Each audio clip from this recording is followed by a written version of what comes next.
আমরা দেখেছিলাম যে ক্যানিং থেকে তালদির মাঝখানে একটা স্টেশন হচ্ছে, সেই স্টেশনের পাশে না বোর্ড লিখে দেওয়া হয়েছে যে হিন্দু ছাড়া অন্য কাউকে জমি জায়গা বেচে কেনা যাবে না। ঠিক একই সুরে কথা বলছেন যে বিজেপির সৌমিত্র খাঁ, তিনি লোকসভার সদস্য, তিনি বলছেন যে আপনারা মুসলমানদের জায়গা জমি ঘর ভাড়া দেবেন না।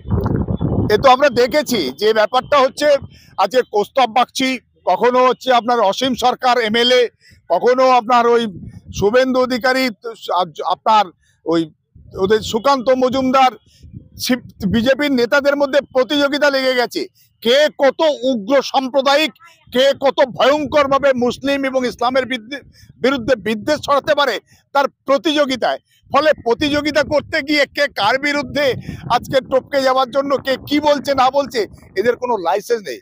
এসব নালায়েক বান্দাদের মনে রাখা দরকার। আজকে সৌমিত্র খাঁ আজকে রাজনৈতিক পরিচয় কোত্থেকে হয়েছে? কংগ্রেস ছিল, তারপর তৃণমূল কংগ্রেস, সেখান থেকে তো পাল্টি খেয়ে সেখানে বিজেপিতে ঢুকেছে। ফলে এইসব নব্য বিজেপি, দিলীপ ঘোষের ভাষায়, ফলে এখানে ওই কালীঘাটের উচ্ছিষ্ট খেয়ে তারা আজকে নেতা হয়েছে, নেতা হয়ে বড় বড় ডায়লগ দিচ্ছে। ফলে মুসলমানদের জমি বেচবে না, মুসলমান কারা রে বাবা? মুসলমানরা তো এই জনজাতি থেকে কনভার্টেড হয়েছে। মুসলমান in West Bengal, they are converted from Shudra. আমি আনিসুর রহমান, আমার ঠাকুরদার নাম পরাণ সর্দার, আমার ঠাকুরদার ভাইরা গোপাল সর্দার, নেপাল সর্দার, হারান সর্দার, আমার ঠাকুরদার বাবার নাম হচ্ছে কৈলাস সর্দার। ফলে আমরা কেউ বিদেশ থেকে, আরব থেকে আসেনি, আমরা এই ভারতবর্ষের আদি জনগোষ্ঠী, মূল নিবাসী মানুষ। আজকের ব্রাহ্মণ্যবাদী ওই সুকান্ত মজুমদার বা ওই আপনার শুভেন্দু অধিকারী, এরা হচ্ছে ব্রাহ্মণ্যবাদী। এদের পূর্বপুরুষরা খাইবার বোলান গিরিপথ থেকে ভারতবর্ষে এসছে। শুভেন্দু নিজেই স্বীকার করে, ওর মা গায়ত্রী ভট্টাচার্য, সে নাকি বাংলাদেশ থেকে এই পশ্চিমবঙ্গে ঢুকেছে। ফলে এরা কারা? এরা তো অন্য জায়গা থেকে এখানে ঢুকেছে। আর আমাদের পূর্বপুরুষরা স্বাধীনতার জন্য লড়াই করেছে, রক্ত দিয়েছে। আমার ঠাকুরদা পরাণ সর্দার, আমার বাড়ি সোনারপুরে, সেখানে দেখবেন লবণ আইন অমান্য আন্দোলন মহাত্মা গান্ধীর নেতৃত্বে তারা করেছিল ভারতবর্ষকে স্বাধীন করার জন্য 1930 সালে। ফলে আমার পূর্বপুরুষরা দেশ স্বাধীন করেছে, আমরা থাকবো না, তোমরা থাকবে, তোমাদের বাপের সম্পত্তি নাকি? প্রয়োজন পড়ে যদি মনে হয় তোমরা এই দেশ থেকে বেরিয়ে যাও। তোমরা ব্রাহ্মণ্যবাদী, তোমরা খাইবার বোলান গিরিপথ থেকে ভারতবর্ষে ঢুকে ভারতবর্ষের জনজাতিকে সে একেবারে কয়েক হাজার ভাগে বিভক্ত করে তোমরা এখানে মৌরুষি পাট্টা চালাচ্ছ।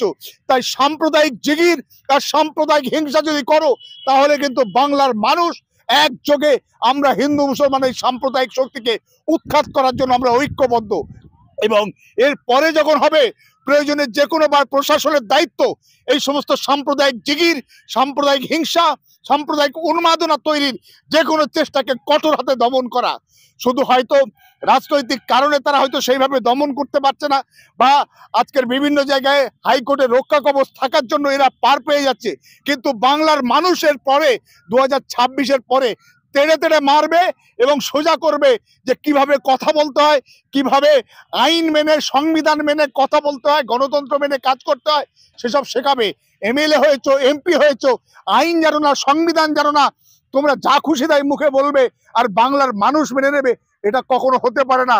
শুধরে যাও, না হলে 2026-এর বিধানসভার পরে তোমাদেরও কিভাবে সোজা করতে হয় বাংলার মানুষ সেটা দেখিয়ে দেবে।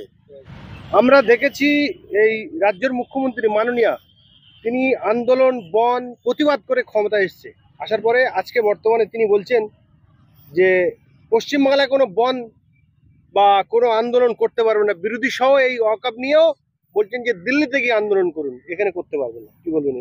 না, আমি পার্টিকুলার এই বিষয়টার সঙ্গে একমত নই যে আমাদের এর কোনো আন্দোলন, কোনো প্রতিবাদ করতে গেলে আমাদের পশ্চিমবাংলার মানুষজনদেরকে কেন্দ্রীয় সরকারের কোনো সিদ্ধান্তের বিরুদ্ধে দিল্লিতে গিয়ে বলতে হবে, এটা ঠিক নয়। আমরা জানি যে তৃণমূল কংগ্রেসের যিনি সেকেন্ড ইন কমান্ড, যিনি সর্বভারতীয় সাধারণ সম্পাদক অভিষেক ব্যানার্জি, যখন দিল্লিতে হেনস্থা করা হয়েছিল, চ্যাংদোলা করে টেনে নিয়ে যাওয়া হয়েছিল, তখন কিন্তু তিনি সেখান থেকে ফিরে এসে রাজ্যপাল ভবন অর্থাৎ কলকাতার রাজ্যপাল ভবনের সামনে কিন্তু মঞ্চ বেঁধে ধর্ণা দিয়েছিলেন, অবস্থান করেছিলেন। আর তাছাড়াও মমতা ব্যানার্জি যখন বিরোধী দলনেত্রী ছিলেন, তখনও তিনি কিন্তু বহু আন্দোলন, কেন্দ্রীয় সরকারের বিরুদ্ধে বহু আন্দোলনের নেতৃত্ব দিয়েছেন এই বাঙালি বাংলা সমাজকে, সেটা কিন্তু এই পশ্চিমবাংলার বুকে, এই কলকাতার বুকে। ফলে সামগ্রিকভাবে কেন্দ্রীয় সরকারের কোনো কিছুর সিদ্ধান্তের বিরুদ্ধে আজকের আন্দোলন করতে গেলে আমাদেরকে দিল্লিতে গিয়ে করতে হবে এমন ঠিক নয়। এই আপনারা জানবেন কয়েকদিন আগে প্রায় 746টা ওষুধের দাম বেড়েছে, কেন্দ্রীয় সরকার দাম বাড়িয়েছে। সেখানে কিন্তু পশ্চিমবঙ্গের প্রত্যেকটা ব্লকে ব্লকে তৃণমূল কংগ্রেসের পক্ষ থেকে আন্দোলন করা হয়েছে। কেন তারা পশ্চিমবঙ্গের ব্লকে ব্লকে আন্দোলন করলেন? কেন্দ্রীয় সরকার তো ওষুধের দাম বাড়িয়েছে, তাহলে কি তাদের তো দিল্লিতে গিয়ে তাহলে সেই ওষুধের দাম বাড়াবার প্রতিবাদ করা দরকার ছিল। এটা ঠিক নয়। তবে এটা আমি মনে করি এবং বিশ্বাস করি যে ব্যাপারটা হচ্ছে আজকের এই মুহূর্তে আমরা যেখানে দাঁড়িয়ে রয়েছি পশ্চিমবাংলার যে রাজনৈতিক সিনারিও, সেখানে কিন্তু একটা সাম্প্রদায়িক শক্তি, একটা বিভেদকামী শক্তি আজকের লাগাতার ভাবে হিন্দু মুসলিম বিভাজনের যে রাজনীতি সেটা করার চেষ্টা করছে। এবং সেখানে তারা বারে বারে বলছে যে 2026-এ নাকি হিন্দুদের সরকার হবে, হ্যাঁ, এবং সেখানে হিন্দুদের সমস্ত কিছু তারা উপহার দেবে ইত্যাদি ইত্যাদি। এবং এমনকি বিরোধী দলনেতা শুভেন্দু অধিকারী বিধানসভার একেবারে গেটের সামনে দাঁড়িয়ে বলছেন যে সেখানে মুসলিম যারা বিধায়ক তৃণমূল থেকে আসবে তাদেরকে চ্যাংদোলা করে রাস্তায় ফেলে দেবে। এবং তিনি বিধায়ক, তিনি নন্দীগ্রামে, তিনি হিন্দুদের জন্যই ভাববেন, হিন্দুদের জন্যই কথা বলবেন, হিন্দুদের জন্যই কাজ করবেন, মুসলিমদের জন্য করবেন না, কারণ নাকি মুসলিম তাকে ভোট দেয়নি, বিজেপিকে মুসলমানরা ভোট দেয় না। ফলে সামগ্রিকভাবে যেটা ভয়ঙ্কর সাম্প্রদায়িক মেরুকরণের যে একটা চেষ্টা চলছে, সেখানে কিন্তু মুসলিম সমাজ আজকে প্রায় 1/3 এই পশ্চিমবঙ্গে, তাদেরও কিন্তু একটা দায়িত্বশীল ভূমিকা আমাদের থাকতে হবে। কোনোভাবেই যেন এই যে সাম্প্রদায়িক মেরুকরণ এবং সাম্প্রদায়িক বিভাজন যাতে প্রকট না হয়, বেড়ে না যায়, এবং সাম্প্রদায়িক শক্তি যাতে সুবিধা না পায় এই 2026-এ, সেটা কিন্তু দেখার দায়িত্ব এবং দায় আমাদের রয়েছে। কারণ আজকে যদি সাম্প্রদায়িক শক্তি, এই বিভেদকামী শক্তি, তারা যদি কোনোভাবে আজকে রাজ্যের ক্ষমতায় এসে যায়, তাহলে কিন্তু যেভাবে কথা বলছে, যেভাবে আজকে দেখুন কৌস্তব বাগচি বলছে মুসলমানরা, পশ্চিমবাংলার মুসলমানরা পাকিস্তান বাংলাদেশের জায়গা কিনে নিক, এখন থেকে জায়গা দেখুক, পশ্চিমবাংলায় তাদের থাকতে দেওয়া হবে না। আসলে তারা কি পারবে না পারবে সে তো বড় কথা, কিন্তু তারপরে তারা বলছে। আজকে কি হচ্ছে আমরা আসামে দেখছি, কি হচ্ছে উত্তরপ্রদেশে দেখছি, কঠিন অবস্থা, ভয়ঙ্কর অবস্থা। কথায় কথায় কিভাবে পিটিয়ে মারা হচ্ছে গোমাংস খাওয়ার জন্য বা অভিযোগে ইত্যাদি ইত্যাদি। ফলে সেই জায়গায় দাঁড়িয়ে আমাদের চেষ্টা করতে হবে, আমাদেরকে কাজ করতে হবে, যাতে কোনোভাবেই যেন 2026-এ যে সাম্প্রদায়িক শক্তি মানে মেরুকরণের যে রাজনীতি, তার ফায়দা কোনোভাবেই না নিতে পারে, সেটা আমাদের দেখা এবং কাজ করা দরকার।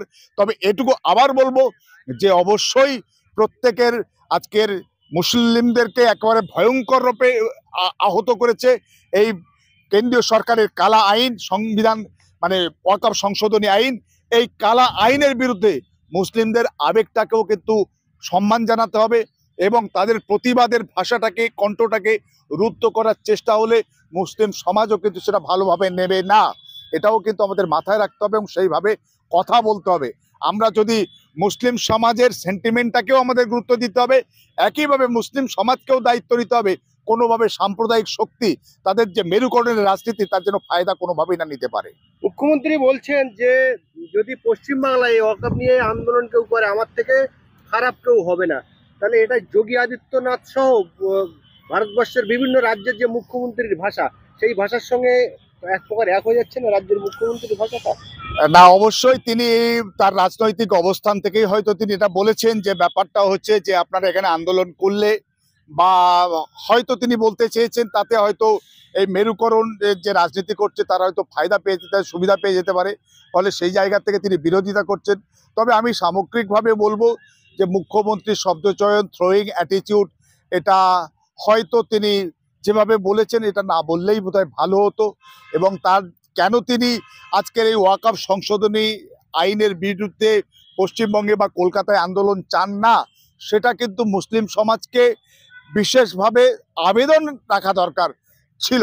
সেটাকে কিন্তু যদি হুঁশিয়ারি বা হুমকির পর্যায়ে চলে যায়, সেটা কিন্তু মুসলিম সমাজ অবশ্যই ভালোভাবে নেবে না। সিএ এনআরসি যখন হয়, আমি দেখেছিলাম মুখ্যমন্ত্রী এই রানী রাসমণি রোডেই কে একা ছি করে মিটিং করেছে। অবশ্যই সেও সেই সিএ, সিটিজেন অ্যামেন্ডমেন্ট অ্যাক্ট, তার আগে সিএবি, সিটিজেন অ্যামেন্ডমেন্ট বিল, বা এনআরসির যে ধোঁয়া তোলা হয়েছে বিভিন্ন সময় কেন্দ্রীয় সরকারের পক্ষ থেকে, তার বিরুদ্ধেও কিন্তু একইভাবে বাংলার মুখ্যমন্ত্রী তথা তৃণমূল সুপ্রিমো কিন্তু সোচ্চার হয়েছিলেন এই কলকাতার বুকে, এই পশ্চিম বাংলার বুকে। ফলে সেখানে সামগ্রিকভাবে সেগুলো সবসময় মাথায় রাখতে হবে, আমরা সবটাই বুঝতে পারছি। তবে এটুকু মাথায় রাখতে হবে সর্বোপরি, আজকের রাজনীতিতে যদি সাম্প্রদায়িক শক্তি তারা যদি ক্ষমতায় আসে কোনোভাবেই সবচেয়ে ক্ষতিগ্রস্ত হবে কিন্তু মুসলিম সমাজ। তৃণমূল কংগ্রেস ক্ষতিগ্রস্ত হবে না, তৃণমূল কংগ্রেসের একটা বড় অংশ হয়তো তখন সেখানে ঢুকে পড়বে এবং হয়তো আজকে যারা বিরোধী দলনেতা আছে, তৃণমূলের যারা নেতা আছে, তারা অনেকেই হয়তো জার্সি বদল করবে, আর বাকিরা যারা কখনো যেতে পারবে না তারা কিন্তু তারা এমএলএ এমপি তারা কয়েকজন হবে, প্রয়োজনে রাজ্যসভায় তারা যাবে, যেতে পারবে, তাদের ক্ষতি বা লোকসান নেই। লোকসান কিন্তু মুসলিম সমাজের, সেটা মাথায় রেখে আমাদেরকে কাজ করতে হবে। এবং আমরা শুধু ভোট ব্যাংক নই, আমাদেরও কিন্তু অধিকার আছে এই বাংলার, এই ভারতবর্ষের সমস্ত জায়গায়। আমরা কিন্তু বাই চান্স নয়, আমরা বাই চয়েস এই ভারতবর্ষের নাগরিক। ফলে আমাদের সমস্ত জায়গায় সংখ্যানুপাতিক প্রতিনিধিত্ব সুনিশ্চিত করার দায়িত্ব রাজ্য এবং কেন্দ্রীয় সরকারের।